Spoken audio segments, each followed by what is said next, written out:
Ahí están viendo la presentación. Sí, Sí, sí la Juanca. vemos. Ok, listo. Entonces, buenas tardes muchachos. Nosotros venimos a compartir con ustedes hoy eh, una breve charla de lo que son los fundamentos de Big Data, que es esto que se conoce como gestión de grandes cantidades de datos. La charla la vamos a dar entre mi persona y la compañera María Fernanda.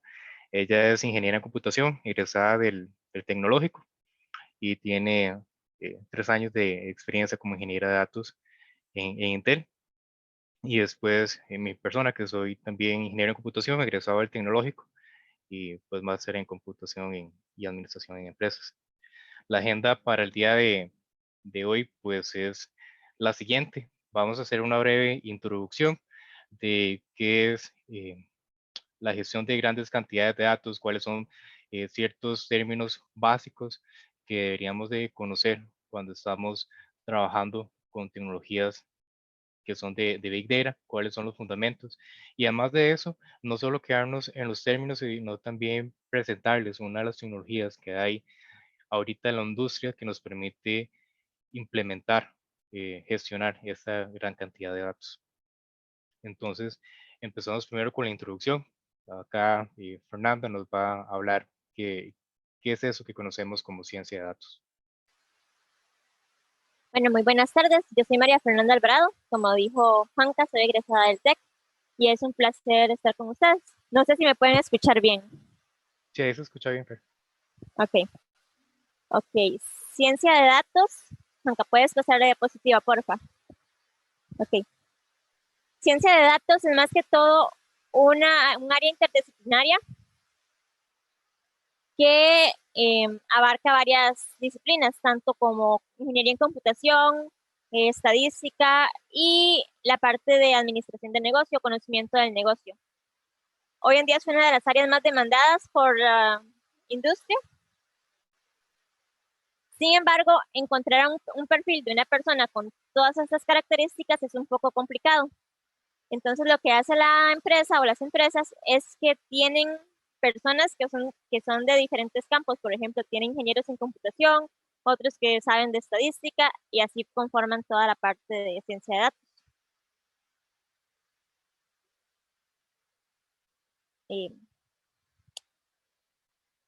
Bueno, ¿qué entendemos por Big Data? Big Data es la gran cantidad de datos o una forma masiva de datos que se tiene día con día. Con el Internet empezó a aparecer, bueno, los datos empezaron a ser cada vez más grandes y más grandes. Un clic implicaba un dato y se generan millones de datos por día, por segundo, podría decirse. Hay 5 características del Big Data que se les conoce como las 5 V. Hoy en día se tienen 7, 8 Vs, pero yo les voy a hablar de las principales, que es lo que es volumen, variedad, velocidad, veracidad y valor. Cuando hablamos del volumen de los datos, es la cantidad de datos que se procesa por día, por minuto, por segundo. Cuando hay empresas que hacen ventas en línea, normalmente van a utilizar Big Data para saber cuántos clics hacen y en qué parte hacen clic en sus partes en las páginas, cuántas cosas han pasado por el carrito de compras o cuáles son los productos más vistos, entre otros. Cuando hablamos de la variedad de datos, es que se pueden tener datos que provienen de una base de datos normal a datos que vienen de archivos de texto o XML o cualquier tipo de dato. Entonces, no es solo o imágenes o lo que sea. En la velocidad de datos es la velocidad o el tiempo en el que se envían datos. En un segundo se pueden enviar millones de datos, como lo dije anteriormente. Y la veracidad es qué tan reales son esos datos. Por eso un equipo que trabaja en Big Data tiene que tomarse tiempo para asegurarse de que los datos que están extrayendo van a darnos algo real. vamos a poder predecir algo que realmente nos va a funcionar. Y el valor, las empresas que usan Big Data deben de decir, estos datos me van a ayudar a predecir algo en el futuro, o solo los estoy analizando porque yo quiero hacerlo. Siempre que se usa Big Data, se trata de ver para qué voy a utilizarlo, qué valor me va a dar eso. ¿Alguna pregunta hasta el momento?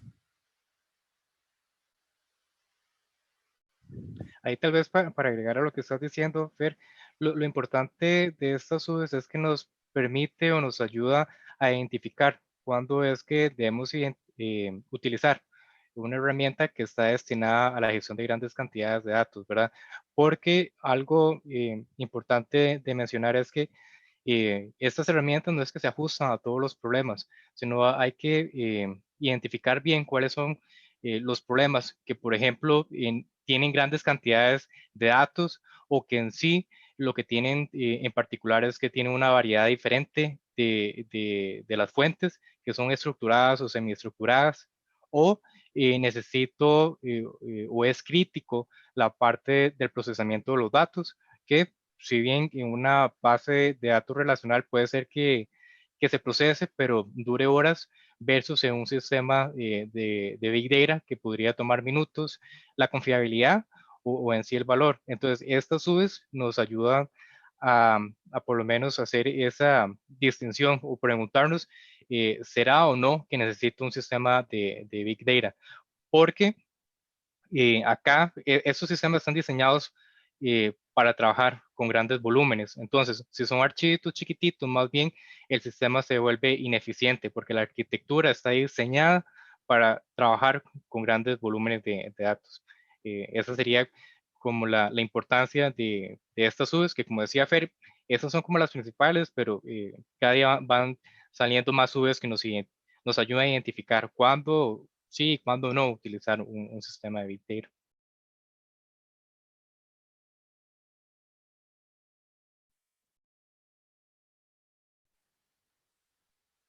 Bueno, En la siguiente tenemos entonces lo que es la diferencia de cuándo utilizar una base de datos relacional versus lo que es un sistema de gestión de grandes cantidades de datos. Acá MapReduce hace referencia a cómo es que se procesa, con uno de los mecanismos de procesamiento de los sistemas de Big Data.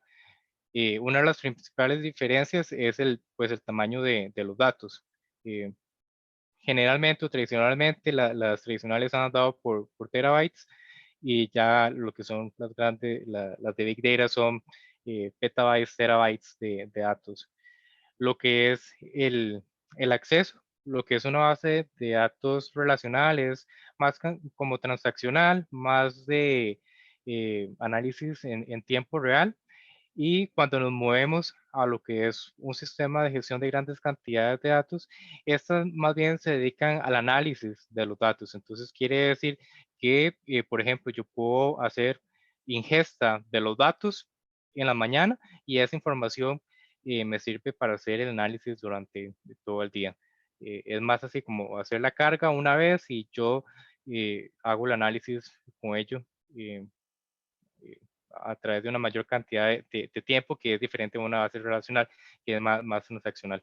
Eh, lo que quiero decir con esto es que la de Big Data no necesariamente es real time. Hay mecanismos, hay herramientas como Kafka que nos podrían ayudar, pero como su procesamiento también podría llevar eh, bastante tiempo en realizarse, su objetivo principal no es ese, el de real time, a menos de que haya un caso en específico, una necesidad de negocio. En la parte de esa de updates, era lo que relacionado a la parte transaccional, que yo leo y escribo muchas veces porque esa es como la naturaleza del sistema. En, en este de Big Data es pues diferente. Yo escribo una vez y leo cuantas veces necesite. La parte transaccional, de nuevo, es la naturaleza de las relacionales. Y en la de Big Data, por mucho tiempo no tuvo la parte transaccional.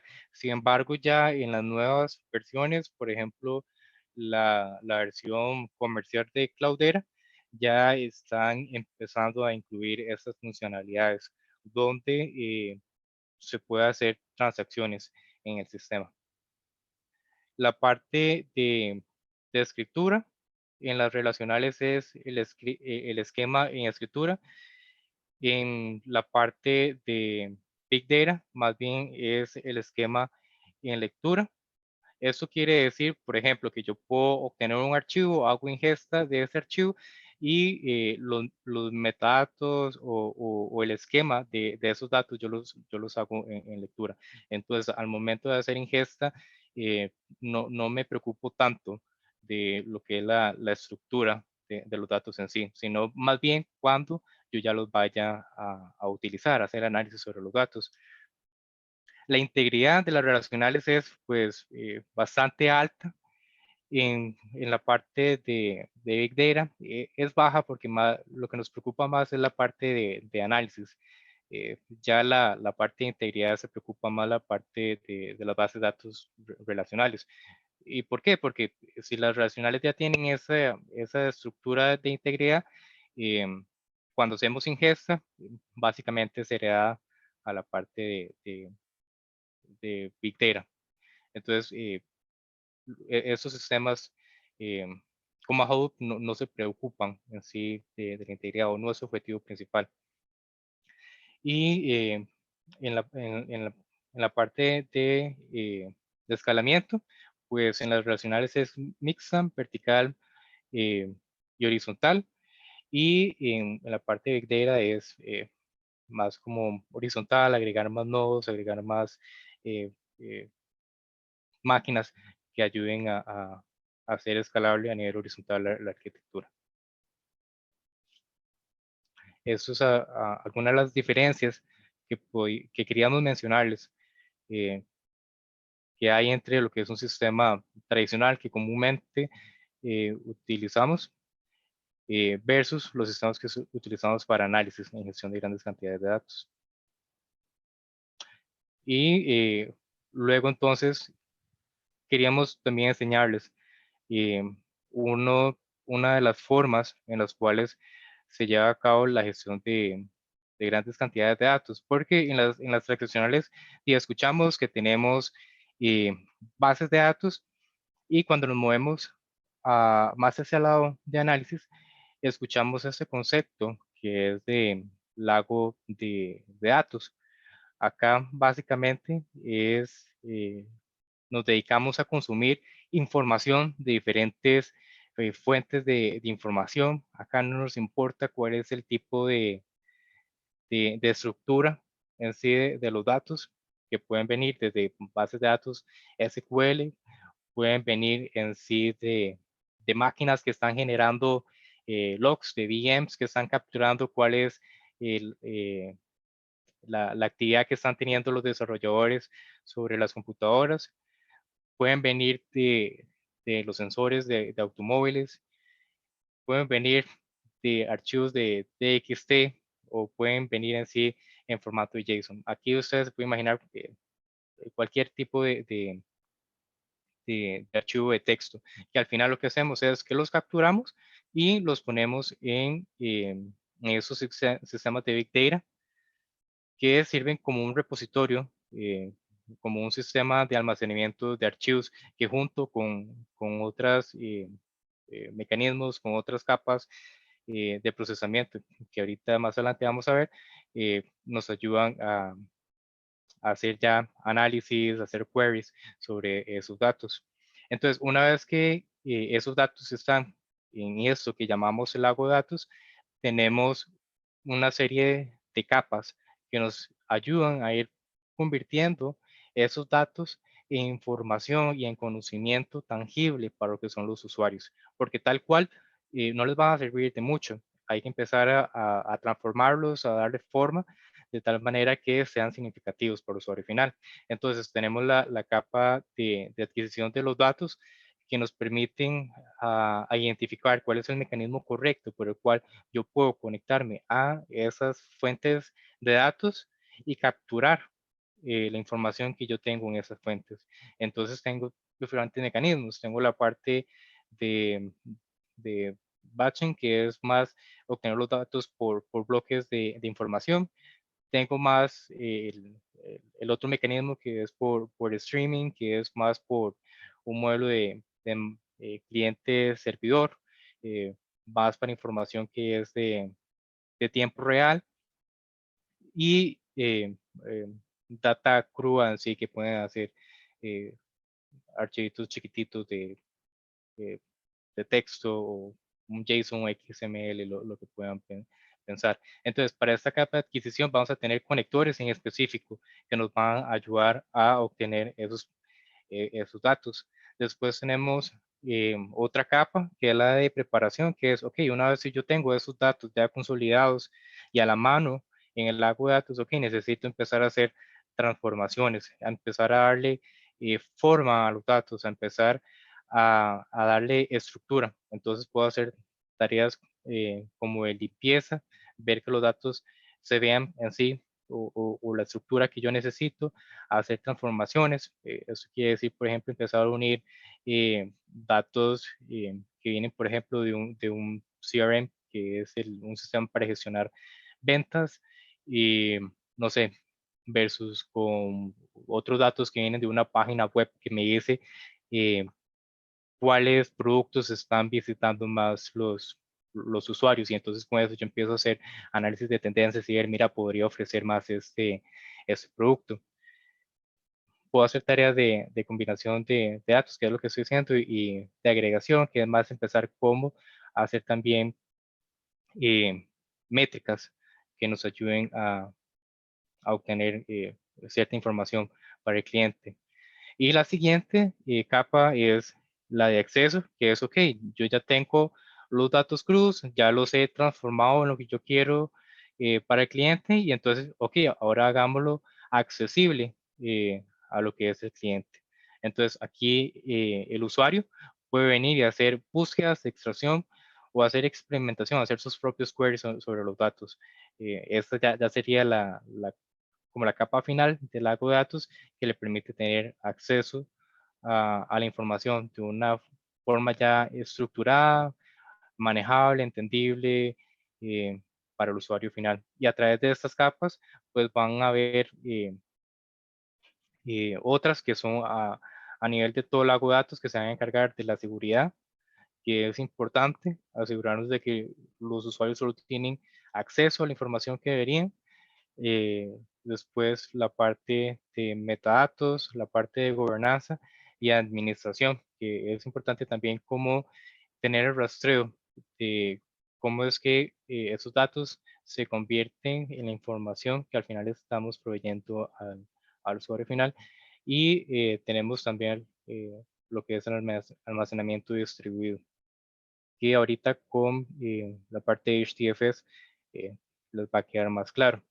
Y entonces, sobre este lago de datos, podemos tener una capa extra, que es la de aplicaciones, que se pueden conectar a este lago de datos y con ello generar lo que son paneles de control, lo que son reportes y hasta generar también modelos de inteligencia artificial, eh, teniendo el lago de datos como ahora fuente primaria de ese modelo.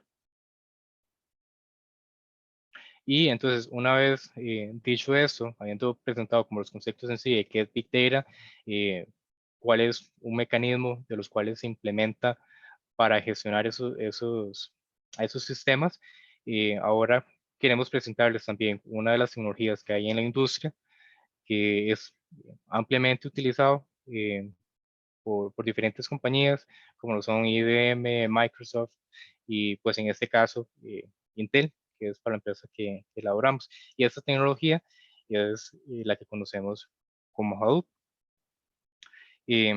Primero queríamos mencionarles una breve reseña de cómo es que nace Hadoop para entender cuál es el problema en sí que viene a atacar. Este este ecosistema, esta herramienta, se origina en el 2012. Es un proyecto que tenía .coding alrededor del 2002.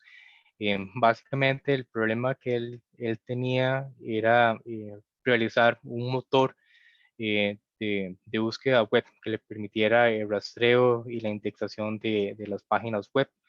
En ese momento el proyecto era sumamente ambicioso, pero él sabía que pues el valor agregado que iba a agregar ese proyecto pues era bastante significativo. Entonces empieza a trabajar en ese proyecto, que es lo que conoce como Notch. Sin embargo, cuando estaba trabajando en ese proyecto también se da cuenta que tal cual estaba diseñado, su escalabilidad de la arquitectura no era pues la adecuada.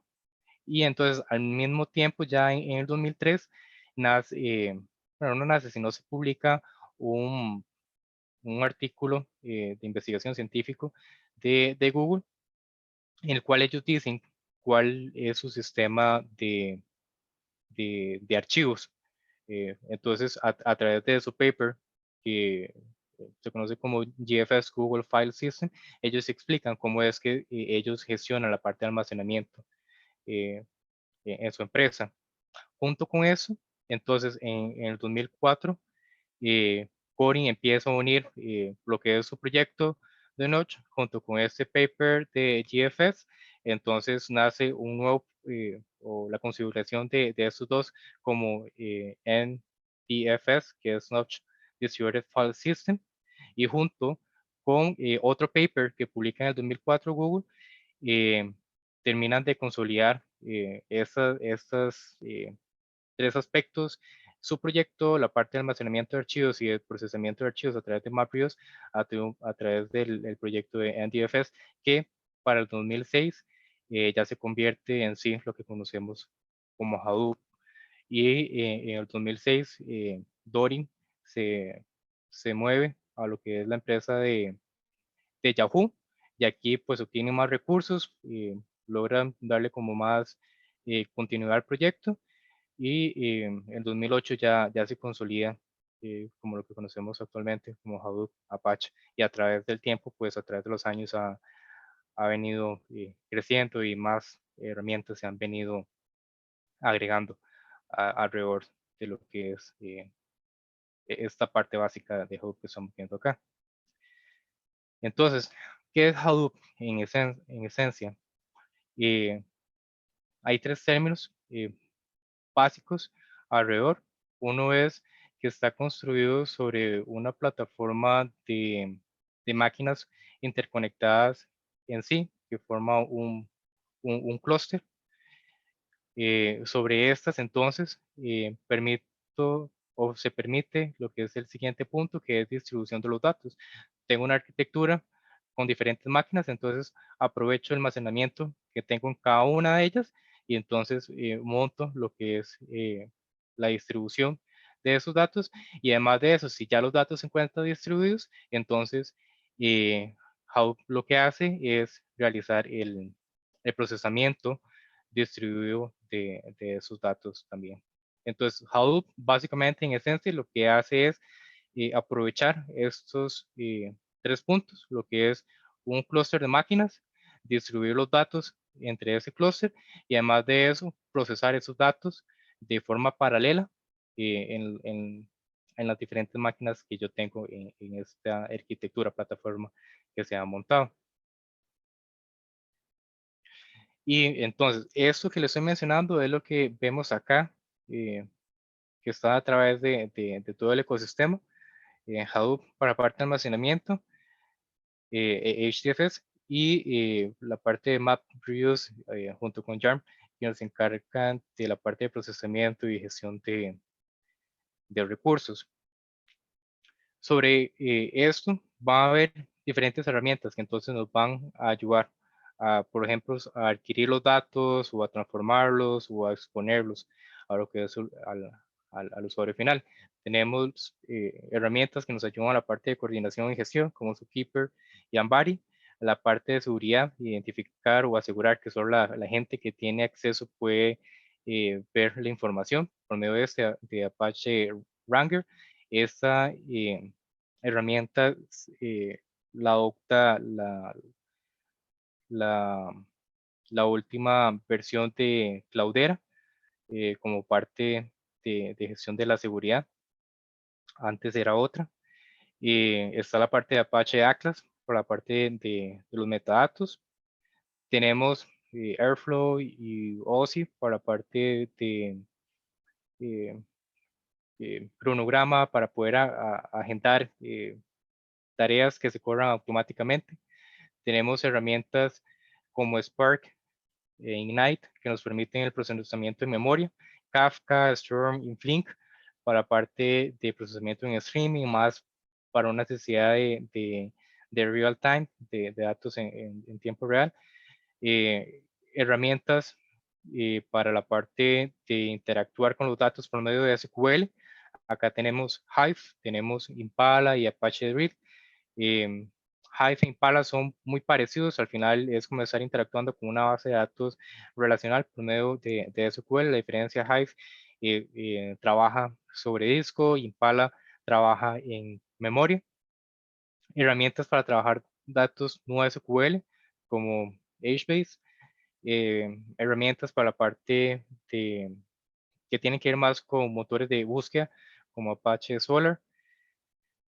Tenemos para la parte de conexión en sí, para obtener y para importar y exportar datos, por ejemplo, tenemos Scoop, Flume, Unify, herramientas ya más sofisticadas que nos permiten hacer aprendizaje de máquina, como son Spark y con librerías específicas que se enfocan en eso, Mahout y Matplotlib, y herramientas como Pig y Python que se enfocan más a la parte de scripting.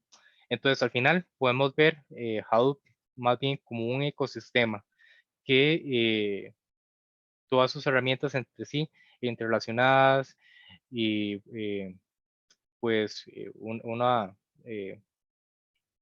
conectándose a la otra nos ayudan a formar un flujo de datos de principio a fin, desde lo que es su adquisición hasta lo que es su visualización final para el usuario final. Dicho eso, entonces Fer nos va a ayudar a entender más cómo es que funciona la parte de almacenamiento de los archivos que es HDFS. Bueno, como mencionó Juanca, HDFS es un sistema de archivos distribuidos que ha sido diseñado para que sea tolerante a fallas y diseñado para que sea de bajo costo, para usar equipo de bajo costo. Este se caracteriza porque tiene una arquitectura maestro-esclavo, entonces su nodo maestro va a hacer réplicas en los otros nodos y va a balancear como el trabajo. Entonces, digamos que tenemos un archivo de texto y lo vamos a partir en diferentes trocitos de, no sé, de 10 gigas cada uno. Y ese en 3 trocitos de 10 gigas y lo vamos a replicar en 3 de sus servidores. Esto es para que si en alguno de sus servidores falla, él diga, oh, fallé. Bueno, entonces voy a ir a este servidor. Aquí está. Voy a dar los datos que están porque no ha pasado nada, algo así. Okay. Puedes continuar, Juanca. Bueno, este es como el ejemplo que les decía. Tenemos un texto, un Hello World, lo dividimos en trocitos de 128 megas y tenemos 3 servidores. Entonces, en esos 3 servidores van a haber una réplica de cada uno de esos archivitos.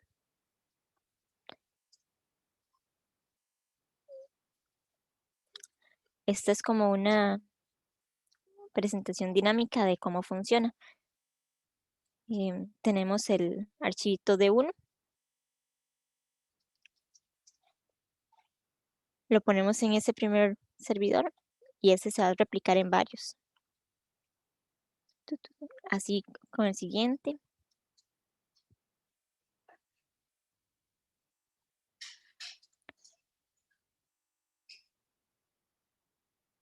Y tenemos ese que falló, entonces, porque estábamos tratando de leer de ese último nodo. pero falló, entonces él va a uno de los otros servidores disponibles y lo agarra. Y también replica en el que no existe. A eso es cuando nos referimos a que es tolerante a fallas. Ok, y junto entonces con este sistema de almacenamiento de archivos, tenemos la parte de procesamiento, que entonces vamos a unir los dos conceptos. La parte de una arquitectura, que entonces yo voy a tener diferentes máquinas, diferente capacidad en sí de almacenamiento y procesamiento, que HDFS nos va a ayudar entonces eh, a manejar la parte de almacenamiento, en el cual era parte de lo que vimos en el último slide, cómo es que esos datos se distribuyen a través de esta arquitectura que yo tengo, cómo yo me aseguro que esos datos pues son confiables, que si una máquina, por A o por B, por ejemplo, eh, está en una área que sufre un terremoto, una inundación y esa máquina pues la perdemos, pues nos aseguramos que existe un backup en otro lado que me va a ayudar a seguir trabajando y a seguir asegurando que la información es consistente. Entonces, teniendo este sistema de archivos que conocemos como HDFS, lo complementamos con lo que es este eh, este procesamiento o mecanismo de procesamiento que conocemos como MapReduce. Este es básicamente como un tipo diferente de paradigma de programación, tal vez para aquellos que han trabajado con lenguajes funcionales como Lisp, tal vez se les haga más conocido el término. Básicamente tiene un enfoque de divide y vencerás. eh, por ejemplo, utilizando el mismo caso que teníamos de los archivos, si yo tengo un bloque bastante grande de, de bytes o gigabytes, yo podría, por medio de HDFS y MapReduce, dividir ese archivo en partes más pequeñas, que es ese enfoque, divide y vencerás, lo pongo en partes más pequeñas, lo distribuyo a través de la plataforma que yo tengo, y entonces una vez que cada máquina tiene un pedacito o un pedazo de ese archivo, yo le muevo el procesamiento a cada una de estas máquinas y les digo, ok, necesito que me haga cierta tarea sobre la información que usted tiene, que calcule algo y entonces me retorne la información que yo necesito al final. Y eso es lo que se conoce como que es más barato mover el procesamiento que estar moviendo los datos en sí, porque digamos, yo tengo la plataforma, hago la distribución de los datos una vez, pero sobre eso yo voy a poder estar haciendo múltiples eh, eh, solicitudes, queries sobre esa información. Entonces, yo en lugar de estar moviendo la información a través de lo que es la red, que puede ser o es bastante cara, lo que hago yo más bien es mover el query, por decirlo así. Entonces yo le digo, ok, máquina 1, usted que tiene el primer segmento de los datos, hágame un select all sobre esta tabla de estos datos que usted tiene. Entonces, eso me permite más eficiencia del uso de la red. Por ejemplo, eso es lo que conocemos que, que es más barato mover el procesamiento que los datos. Al final, este MapReduce es un, como decía, es un paradigma de programación. Entonces podremos ver como dos funciones principales, una que es la parte del mapper, que me ayuda a hacer en sí como la solicitud que está haciendo el usuario en cada una de las máquinas, y tenemos la segunda función que es más como el reducer. Ok, una vez que ya cada una de las máquinas ha hecho su procesamiento individual, necesito unirlo uno solo para poder mostrarlo al usuario final. Y este mecanismo, trabajo, marco de trabajo, permite una computación en paralelo, que básicamente nos ayuda a extraer del usuario final problemas como lo que es la paralelización al usuario final, y ni siquiera se da cuenta de eso. Permite lo que es la ejecución remota, la distribución de los datos, lo que es el balanceo de carga. Yo puedo, por medio de este sistema de Hadoop, em, asegurarme o más bien no preocuparme de ver si una máquina está sobrecargada de información, si se va a quedar sin espacio o si más bien está gestionando demasiados queries, entonces se va a poner más alerta para el usuario final. Eso es transparente, el sistema lo lleva a cabo por abajo. Y el último punto pues es la tolerancia a fallos también, que es lo que les decía, si una de estas máquinas que forman parte del clúster por alguna razón se daña, entonces pues existe todo un sistema de replicación por abajo que nos permite asegurar que la información va a seguir consistente y disponible para el usuario final. Y en este slide es una visualización animada, era una actividad que pues normalmente cuando hacemos la charla, el taller, eh, eh, las hacemos dinámicas con Legos. Acá básicamente el problema que tenemos al principio entonces es un conjunto de Legos que son de diferentes colores, están enredados entre sí y entonces el objetivo final que les, que les planteamos era, ok, necesito saber cuántos colores, sí, cuántos Legos yo tengo de cada color. Entonces, con este sistema de procesamiento de mappers y reducers, tenemos entonces el mapper que se va a encargar de tomar esos de Legos, empezarlos a ordenarlos uno por uno, por lo que son los colores, que es lo que está haciendo en este momento, para finalmente, por medio del reducer, tomar esos Legos, ordenarlos ya en sí, todos, unir todos los que son de un solo color, por ejemplo, los verdes, los morados, o los que son turquesa, y al final dar el resultado final que desea el usuario, que es, por ejemplo, decir que hay 12 azules y 9 de los colores restantes, que son el verde y el turquesa. Eso que ve aquí abajo es más, eh, eh, más relacionado a cómo se ve en términos de datos, que por ejemplo el Mapper trabaja recibiendo lo que son una llave y un valor. Entonces, a manera de ejemplo académico, podemos ver que la llave es como el nombre del archivo, en este caso set1, y tenemos como valor en sí el contenido del archivo. En este va a tener pues las diferentes palabras, yellow, blue, green, y al final el mapper va a retornar simplemente como un mapeo de 1 a 1 de color y la cantidad. En medio de un paso de Sort and Shuffle que nos permite que el reducer entonces obtenga también una llave y una lista de valores que, por ejemplo, acá la llave es pues el color de cada uno de los Legos y en la lista pues va a recibir la cantidad de unos que yo obtengo de cada una de esas palabras para finalmente retornar de igual forma una lista de llaves y valores y ya ese es el resultado final que yo necesito. Entonces, en las llaves yo tengo los colores que son azul, verde y turquesa y en los valores pues la cantidad de palabras, legos que yo tengo para cada una de ellas.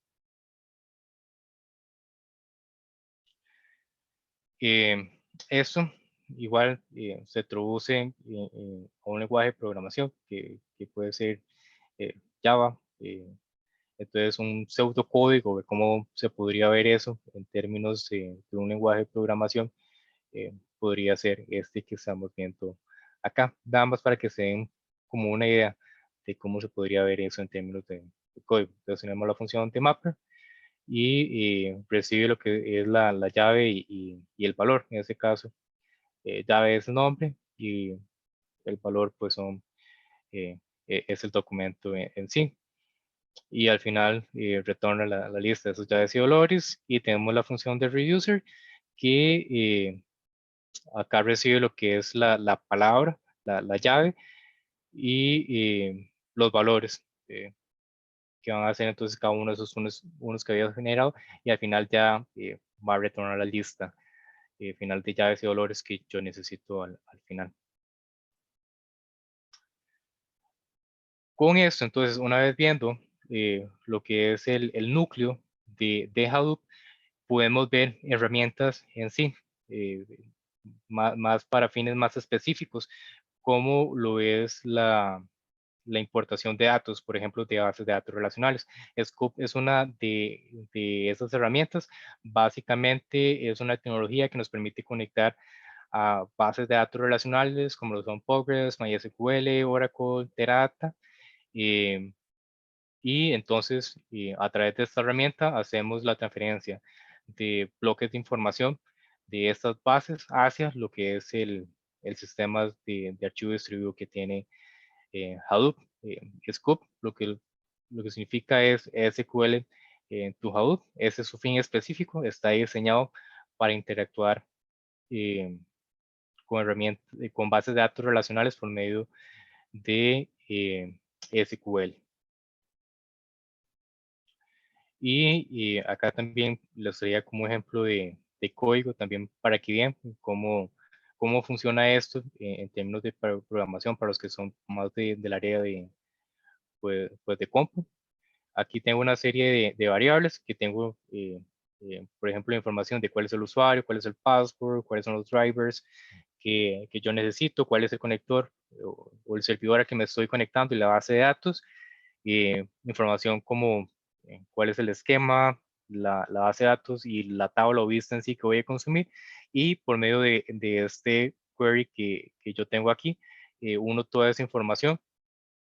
Y entonces, por medio de una simple línea de comando, yo ya puedo estar haciendo la importación de los datos de la base de datos relacional hacia el agua de datos por medio de Hadoop, por ejemplo. Además de importación, también puede ser exportación, puede ser a la inversa, ¿verdad? Puedo mover información del agua de datos hacia una base de datos relacional.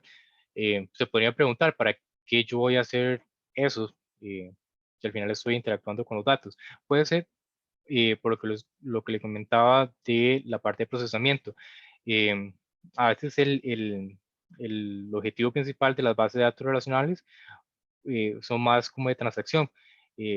Cuando yo ya tengo que empezar a hacer análisis de los datos, hacer un procesamiento más complejo, una base de datos relacional se queda corta, puede ser ineficiente, puede durar muchas horas en poder llevar a cabo ese procesamiento. Entonces, al yo moverlo al agua de datos, pues me facilita pues ese procesamiento y lo puedo obtener en términos de minutos. Eso podría ser una de las razones por las cuales yo muevo de una base de datos relacional a un lago de datos. Perdón. ¿Otra pregunta? ¿Alguien está preguntando? Sí. Bueno, es que escuché como alguien hablando. Sí, ¿me escuchas? Sí, más o menos. Hola. Más o menos, ahí. Sí, si quieres hacer la pregunta por el chat y acá te contestamos. Dame un segundo. A ver, ¿ahí me escuchas? Sí. Sí. Ok, voy. Mira, yo trabajo mucho con bases de datos relacionales y trabajo con grandes volúmenes de datos. Precisamente eso que estás diciendo, pues es uno de los problemas que mayormente enfrentamos, digamos, en cuanto a rendimiento y performance, digamos, rendimiento performance de los queries o de las consultas que se hacen en cuanto a la hora de llegar a hacer análisis de datos. Cuando trabajas cuando trabajas con almacenamiento de datos industriales, son miles de variables que se almacenan por segundo. Entonces, nosotros ahí a duras penas y a alto conocimiento de SQL hemos logrado pues una estandarización, o bueno, no sé si es un estándar técnicas para optimizar las consultas y los queries y demás. Pero este tema que estás mencionando, me interesa mucho. ¿Qué implicaciones tendría, digamos, en cuanto a, o más bien beneficios, beneficios ya los comentaste, más bien implicaciones en cuanto a la instalación, digamos, o cómo se llevaría a cabo esa migración? Es decir, utilizo el Scoop después utilizo el Hadoop y digamos, así mágicamente ya tengo los datos en Hadoop y utilizo Hadoop para hacer los análisis. ¿O qué implicaciones tendría? Un poco más detallado tal vez, si pudieras explicarnos. Sí, vamos a ver, el primer paso entonces que hay que hacer es montar la plataforma, ¿verdad? Que es esa arquitectura de los servidores que me va a ayudar a distribuir la información. Sobre eso, entonces yo monto el sistema en sí, que es Hadoop, están los instaladores en Internet, lo puedes hacer por medio de Hadoop en sí, que es libre, que está disponible eh, para la gente, o lo puedes hacer por medio de una distribución comercial que ya te van a dar soporte y otras herramientas que te faciliten el análisis. Entonces, tenés esas dos opciones. Pero vayámonos por Hadoop puro, lo instalas y este en sí nos va entonces permitir lo que es el sistema de almacenamiento, nos va a facilitar la parte de procesamiento y alrededor de ella se va a empezar a instalar una serie también de herramientas, como esta que decía de Scoop. Entonces, una vez que vos ya montás la plataforma, le instalas Hadoop, por medio ya de Hadoop, vos te conectas a esas bases de datos que vos estás mencionando, las mueves al lago de datos, ahí nada más estás haciendo movimiento y con esa otra herramienta que vamos a hablar, nos va a facilitar entonces lo que es brindarle al usuario final una interacción como si estuviera trabajando con las bases de datos relacionales que vos tenés en tus sistemas industriales.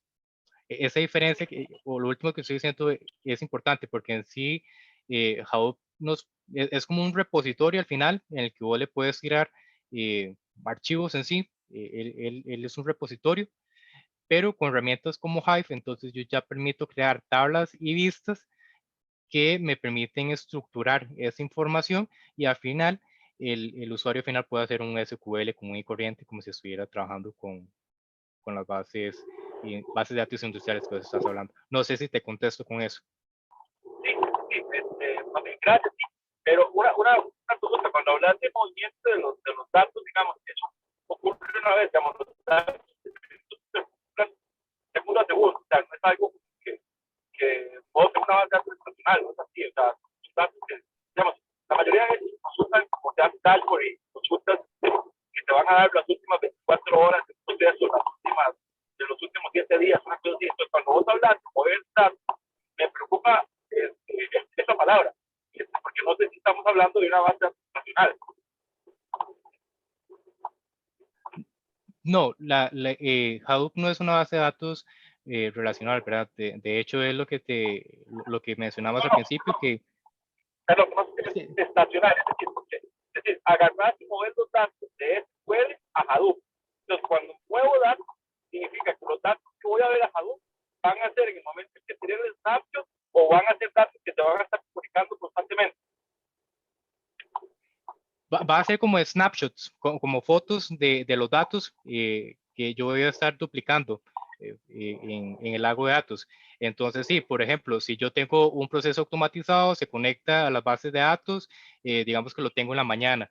Entonces, los clientes cuando interaccionan con el lago de datos, previamente ya sabe que la información que van a estar viendo van a estar hasta ese punto del día. Entonces, por ejemplo, un sistema transaccional va a saber que no sé, nosotros trabajamos con oportunidades que son del lado de ventas, entonces van a saber que todas las ventas que están a partir de, de cierta hora, esas no van a aparecer en el día, porque el fin del sistema, de esos sistemas de Big Data no es estar como haciendo carga de información a menudo, porque si bien facilita el procesamiento, a veces es demasiada información y por más que el sistema lo facilite, también es caro y va a durar su tiempo en procesarse. Entonces, es como hacer lo que decíamos al principio, hacer escritura de la información 1, 2, 3 veces al día de esa información, pero no tan a menudo como para sobrecargar todo el flujo de datos, ¿verdad? Porque puede ser algo tan simple que sí lo puedes estar haciendo a menudo, montar un proceso de real time, que hay herramientas para eso también. Si tu caso de negocio es tener información a tiempo real, pues eso también es factible. también lo puedes usar por medio de Casca y otras herramientas que hay. Sí se puede, pero por lo general, ese modelo más bien de hacer carga de la información una vez, 2 o 3 veces al día es más que suficiente para el negocio para hacer su análisis. Tienes ambos Buenísimo. enfoques. Sí, gracias. Entonces, ok, y entonces Fer nos va a explicar acerca de Hive. ¿Cómo estamos con el tiempo? Y Ya estamos on time, ¿verdad? Tenemos más minutillos. Entonces, si alguno necesita retirarse. Ok, podemos seguir entonces.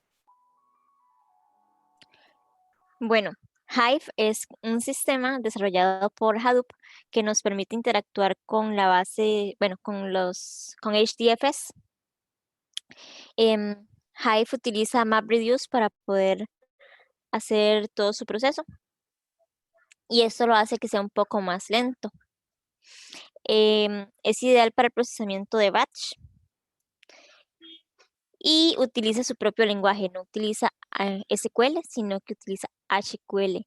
Hay algunas diferencias en la sintaxis entre Hive y SQL porque hay funciones que pueden servir perfectamente en SQL, pero cuando lo hacemos en Hive va a ser completamente diferente. Y es diseñado para procesar grandes cantidades o grandes volúmenes de datos y que sea tolerante a fallas. Algo importante tal No sé vez de si Juanca mencionar quiere acá. agregar algo ahí. Sí, sí, quería agregar algo. El Hive trabaja sobre disco.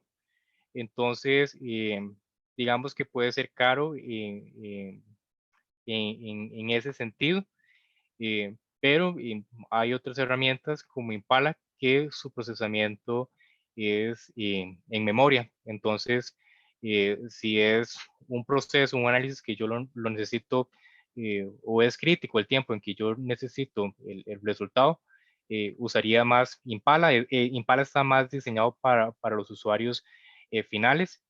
Hive, como es en disco y puede tomar un poquillo más de tiempo, eh, entonces se utiliza más como para procesos automáticos que se hacen. Entonces, generalmente cuando uno tiene el flujo de datos, hay cierta lógica de negocio que se crea en tablas, en vistas que están precreadas y que están precreadas para el usuario final, que ellos nada más llegan y hacen un query simple.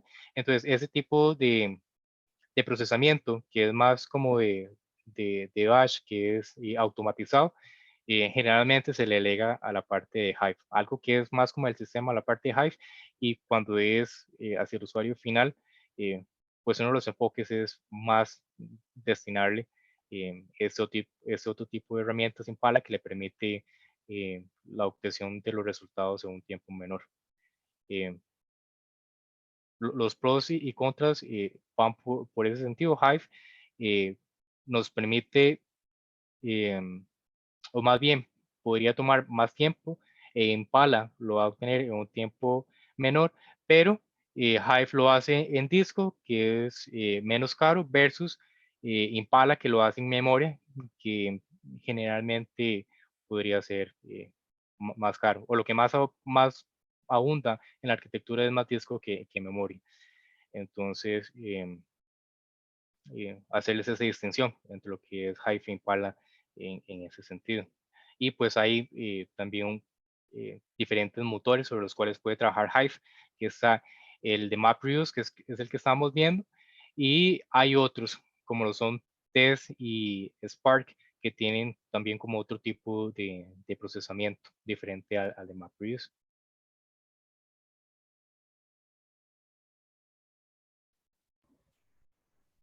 Ven, ¿quieres continuar con eso? La parte de metadatos.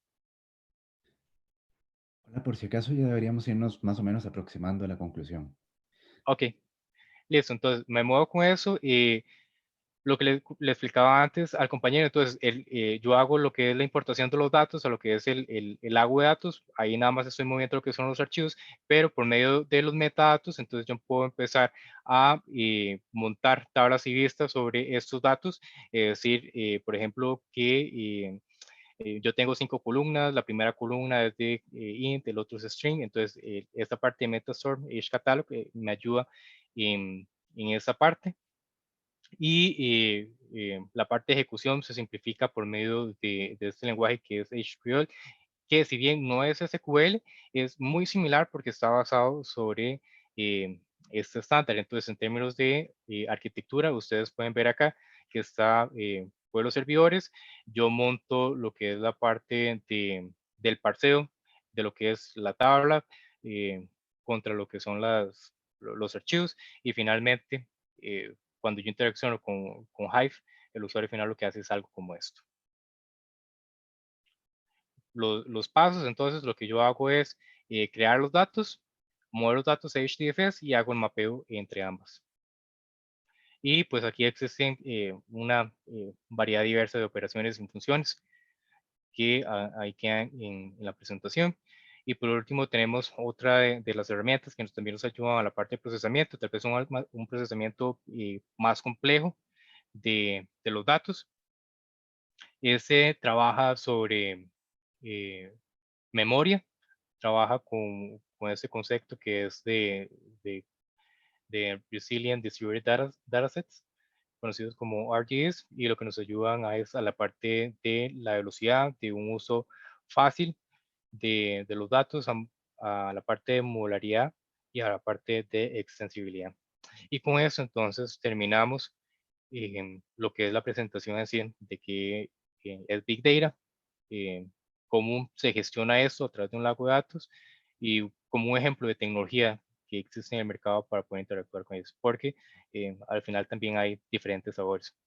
Te puedes ir por Amazon S3, puedes irte por Azure, que también van a dar como un sabor diferente para poder interactuar con Big Data. Y queríamos compartir estos dos slides al final con ustedes. Este primero, que es del programa de estudiantes, Student Workers, como se conoce en Intel, básicamente es un programa en el cual estudiantes que vienen de diferentes grados, puede ser bachillerato, licenciatura, maestría o hasta doctorados, pueden seguir sus estudios y al mismo tiempo empezar a obtener experiencia laboral en la industria. Entonces, acá está el link y está el QR también por si les interesa. A nivel personal, es un programa que yo les recomiendo, es súper bueno para empezar pues a terminar los estudios y al mismo tiempo a ganar experiencia en el mercado. Es súper manejable